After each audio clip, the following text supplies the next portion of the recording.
여기 있으니 우리가 하나님을 사랑한 것이 아니요 하나님이 우리를 사랑하사 우리 죄를 속하기 위하여 화목 제물로 그 아들을 보내셨습니다. 사랑하는 자들아, 하나님이 이같이 우리를 사랑하셨은저 우리도 서로 사랑하는 것이 마땅하도다. 어느 때가 하나님을 본 사람이 없어되 만일 우리가 서로 사랑하면 하나님이 우리 안에 거하시고 그의 사랑이 우리 안에 온전히 이루어지느니라. 그의 성령을 우리에게 주심으로 우리가 그 안에 거하고 그가 우리 안에 거하시는 줄을 아느니라. 아버지가 아들을 세상에 구주로 보내신 것을 우리가 보았고 또 증언하노니 누구든지 예수를 하나님의 아들이라 시인하면 하나님이 그의 안에 거하시고 그도 하나님 안에 거하느니라. 아멘. 오늘도 하나님의 은혜가 여러분의 삶에 가득하기를 바랍니다. 여러분을 통해서 하나님의 능력이 세상에 드러나기를 주님의 이름으로 축복합니다. 세상은 점점 어두워져 가고 있습니다. 우리 한국 사회가 점점 삭막한 사회가 되어가고 있습니다. 스승이 제자를 사랑하지 않는 학교가 되어버렸습니다. 학생이 스승을 존경하지 않는 학교가 되어버렸습니다. 서로가 이제는 일로만 관계를 하려고 합니다. 그리고 이웃은 이웃을 더 이상 사랑하지 않습니다. 층간소음이 곳곳에 일어나며 칼부림이 일어나는 그러한 시대가 되어버렸습니다. 심지어는 주차장 문제로 서로가 난투극을 부리는 그러한 세상이 되어버렸습니다. 조금 전에 인터넷 기사에서 체코에서 아들이 아버지를 죽이고 학교에 찾아와서 총기를 난사했다라는 그러한 기사를 본 적이 있습니다. 이처럼 점점 사람들은 삭막해져 가고 있고 이기적인 삶을 살아가고 있고 감성이 사라지고 감정의 시대가 찾아왔습니다. 그래서 사람들과의 만남 속에서 감정이 폭발하기 시작하면 다툼이 일어나고 그것이 심화되면 칼부림이 일어나는 이러한 세상이 되어버렸습니다. 요즘 아이들은 도덕이 가장 어려운 과목이라 그렇게 이야기를 하죠.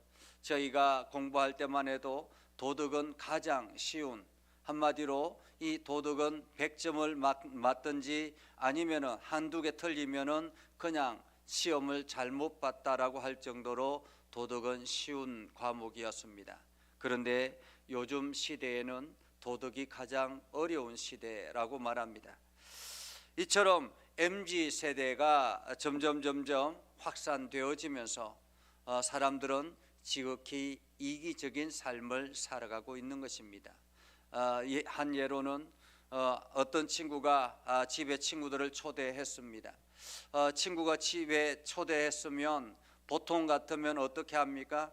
부모님이 그 아이들을 위해서 간식을 만들어 주거나 집에서 그 아이들을 위해서 대접하거나 이런 것이 과거의 우리들의 삶의 모습이었죠. 그런데 요즘은 그렇지 않다라고 합니다. 집에 초대했으면 초대하는, 내가 집을 제공한 것이기 때문에 오히려 각자가 돈을 내서 그 간식을 나누어서 사 먹어야 되는 그러한 것이 일반화되는 시대가 요즘의 시대라고 합니다. 점점 사람들은 강팍해지기 시작했고 이기적이져 가고 있는 그러한 시대였습니다. 한마디로 사랑을 찾아보기 어려운 시대가 되어버렸다라는 거죠.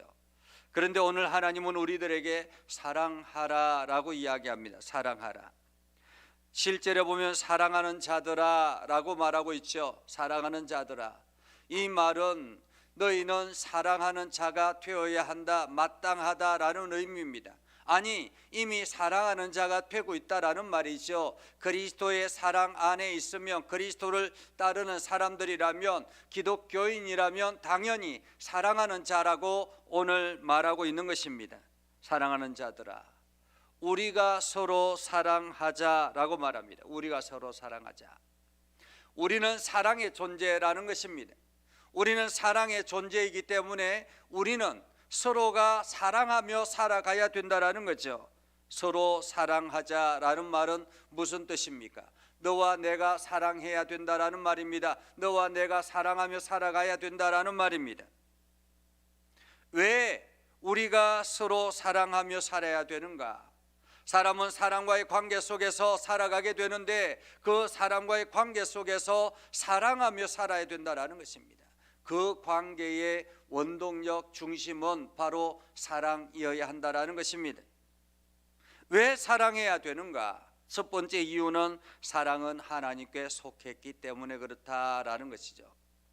하나님은 사랑이시다라고 말씀합니다. 그리고 그 사랑이 우리들에게 부여해졌기 때문에 바로 우리는 사랑하며 살아야 된다는 것입니다. 아니, 우리는 사랑의 존재라는 말이죠. 그리고 사랑하는 자가 하나님을 알게 된다라는 것입니다.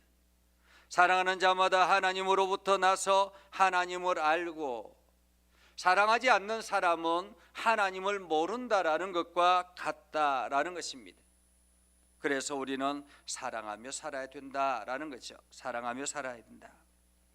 8절에 보면 이렇게 말합니다.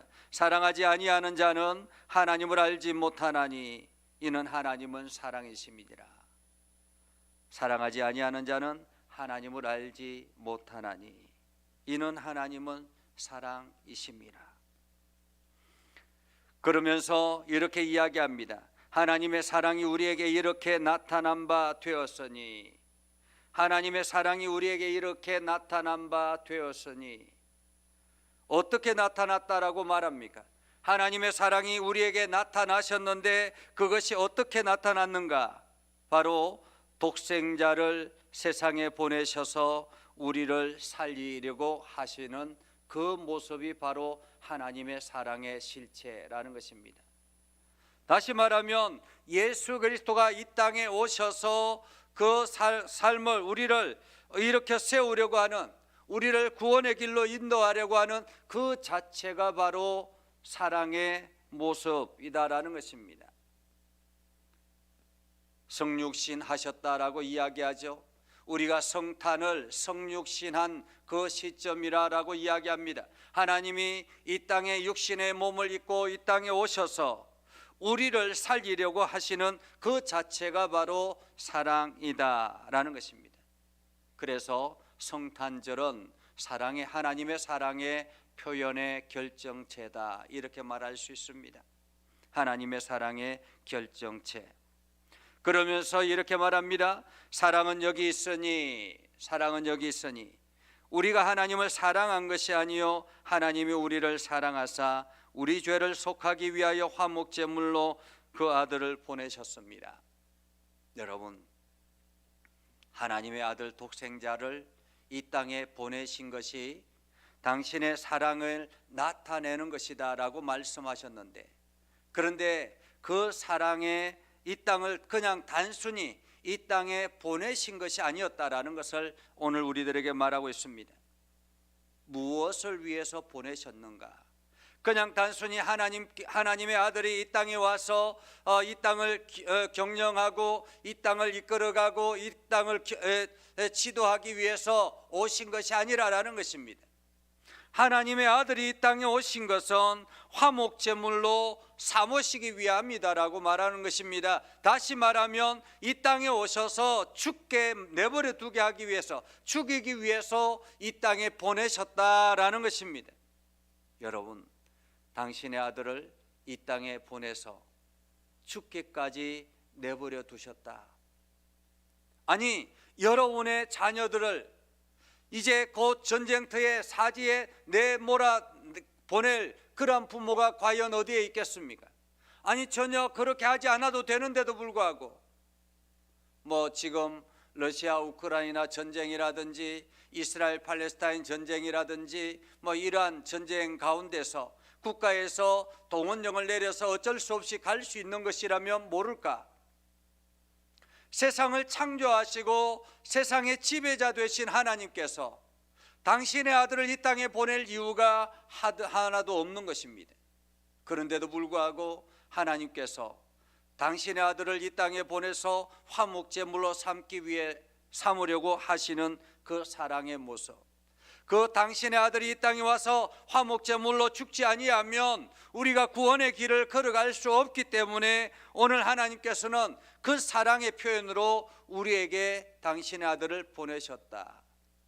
그래서 성탄은 우리에게는 너무너무 소중한 날이라는 것입니다. 하나님의 사랑의 나타내심의 시간이기 때문에 그런 것입니다. 그러면서 성경은 이렇게 말하죠. 사랑하는 자들아, 우리가 하나님이 이같이 우리를 사랑하셨전저 우리도 서로 사랑하는 것이 마땅하다. 하나님이 이렇게 우리를 사랑하셔서 우리를 사랑의 존재로 만들어 주셨는데 우리가 서로 사랑하는 것이 마땅하지 않느냐라는 것입니다. 이것은 예수님의 비유를 통해서 잘 알 수가 있죠. 1만 달란트 탕감받은 사람이 100데나리온 자기 빚진 사람을 용서하지 못했을 때 그 주인이 뭐라고 이야기합니까? 오히려 용서하지 못했을 때 그 사람을 감옥에 가두고는 이 악한 사람아 라고 말하고 있는 것입니다. 다시 말하면 하나님의 우리들에게 부어주신 그 사랑은 1만 달란트의 사랑이라는 것입니다. 그러나 우리가 이웃과 사랑하는 관계는 100데나리온의 사랑이라는 것입니다. 요즘 단위로 돈으로 비유한다면 하나님께서 우리에게 부어주신 사랑은 100조 원의 사랑이라고 한다면 우리가 이웃과 사랑해야 되는 관계는 100만 원의 사랑의 모습이라 이렇게 볼 수 있는 거죠. 100조 원의 그 돈을 탕감받은 사람이 100만 원을 못 갚는다고 감옥에 가두고 괴롭히면 되겠느냐라고 말하는 것입니다. 그러면서 우리는 사랑하는 것이 마땅하다라는 말은 당연하다라는 말입니다. 당연하다. 그러면서 오늘 요한은 이렇게 말합니다. 어느 때나 하나님을 본 사람이 없어되 만일 우리가 서로 사랑하면 하나님이 우리 안에 거하시고 그의 사랑이 우리 안에 온전히 이루어지느니라 라고 말합니다. 우리가 이 땅에 살면서 하나님의 사랑을 본 적이 없다라는 것입니다. 하나님을 본 적이 없다라는 거죠. 예를 들면 이런 것입니다. 누군가가 여러분이 힘들고 어려울 때마다 늘 도와주는 사람이 있습니다. 그런데 이 사람이 자기의 표현도 하지 아니하고 누가 도와주었다라는 것도 나타내지 아니하고 그냥 알게 모르게 여러분들의 그 어려움을 잘 이겨낼 수 있도록 도와주었다라는 것입니다. 처음에 한두 번은 누가 도와줬나 보다 라고 생각했습니다. 그런데 이것이 시간이 지나고 계속 반복되면서 이것이 그냥 내 일상이구나 라고 생각하고 내 능력이구나 생각하게 됐다라는 것입니다. 그렇게 살아가다가 이렇게 가지고는 안 되겠다. 그래서 돕는 사람이 당신의 아들을 직접 이 땅에 보내셔서 여러분에게 보내셔서 여러분을 직접 여러분의 삶을 직접 돕게 만든다면 어떻게 될까? 그러면서 그 아들이 우리 아버지가 이렇게 당신을 지금까지 도와주셨습니다. 우리 아버지가 당신을 지금까지 이끌어 주셨습니다 라고 이야기한다면 어떨까요? 그러면서 당신도 그렇게 다른 사람들을 도와야 합니다라고 이야기한다면 어떨까요? 오늘 하나님께서 우리들에게 말씀하시는 것은 우리가 서로 사랑하면 하나님이 우리 안에 거하실 뿐만 아니라 우리가 그 사랑이 우리 안에서 온전히 이루어진다. 온전히 이루어진다. 완성된다라는 말입니다. 사랑이 완성된다. 하나님께서 나에게 사랑을 부어주신 것, 그것은 내 안에 사랑이 담겨져 있는 것입니다. 그러나 이것이 완전히 녹아져서 내 삶 안에 완전히 녹아져서 이것이 사람으로 다른 사람들에게로 표현되어질 때 그제서야 비로소 하나님의 사랑이 완성된다라는 것입니다. 내 삶을 통해서 드러나지 아니하면 하나님의 사랑은 완성되지 않는 것입니다. 내 삶을 통해서 끊임없이 이웃을 사랑하고 주변을 사랑해서 그 사람들이 하나님의 사랑을 알고 그리고 그 사람들이 하나님의 사랑 안으로 들어오고 그러면서 점점 하나님의 나라가 세워지면 이것이 사랑의 완성이라는 것입니다. 그리고는 오늘 요한은 그의 성령을 우리에게 주심으로 우리가 그 안에 거하고 그가 우리 안에 거하시는 줄을 아느니라. 우리가 하나님이 내 안에 계시고 내가 하나님 안에 거하고 있는 것을 어떻게 안다고요? 성령님이 나에게 오셔서 성령님이 우리에게 오시면 이것을 알게 된다라는 것입니다. 그래서 아버지가 아들을 세상의 구주로 보내신 것을 우리가 보았고 또 증언하노니 누구든지 예수를 하나님의 아들이라 시인하면 하나님이 그 안에 거하시고 그도 하나님 안에 거하시느니라. 하나님께서는 우리의 입술을 통해서 예수 그리스도를 시인하게 하시고 내가 예수 그리스도를 시인함으로 인해서 성령님을 우리에게 부어주셔서 하나님의 사랑을 우리 안에 넣어주셨다라는 것입니다. 그리고 그 사랑이 나와 내 이웃에게 전해질 때 그 사랑이 내 안에서 완전히 녹아져서 내 삶으로 표현되어져서 이웃과 주변을 사랑하며 나아갈 때 그제서야 하나님의 사랑이 완성되며 그 사랑이 완성되어질 때 하나님은 내 안에서 끊임없이 역사하게 된다라는 것입니다. 여러분, 하나님의 역사를 경험하기를 원하십니까? 하나님의 사랑을 깨닫기를 원하십니까? 그러면 하나님의 사랑을 여러분 안에서 잘 소화시켜서 이웃을 사랑하고 하나님의 나라를 세워나가면 하나님은 여러분 안에서 또 다른 역사를 이루어내신다라는 사실을 기억하며 오늘도 용기 있는 믿음의 삶을 살아갈 수 있기를 주님의 이름으로 축복합니다. 기도하겠습니다. 거룩하신 아버지 하나님, 오늘도 우리 가운데 함께 하시고 하나님의 은혜를 부어주셔서 날마다 믿음의 길을 걸어가게 하옵소서. 하나님의 영광을 드러내게 하여 주시옵소서. 주의 이름을 온 땅에 선포하며 나아가게 하옵소서. 연약한 저희를 일으켜서 하나님의 귀한 일들을 맡겨주셨사오니 주여 오늘도 저희를 사용하여 주시옵소서. 주님의 도구로 사용하여 주옵소서. 예수님의 이름으로 기도드리옵나이다. 아멘. 이제는 우리 구주 예수 그리스도의 은혜와 하나님 아버지 극진하신 사랑과 성령님의 감화 감동 역사 위로 교통하시며 은혜가 주의 말씀 안에 있는 믿음의 백성들 위해 하는 모든 일들 위해 영원토록 함께하옵시기를 간절히 축원하옵나이다. 아멘.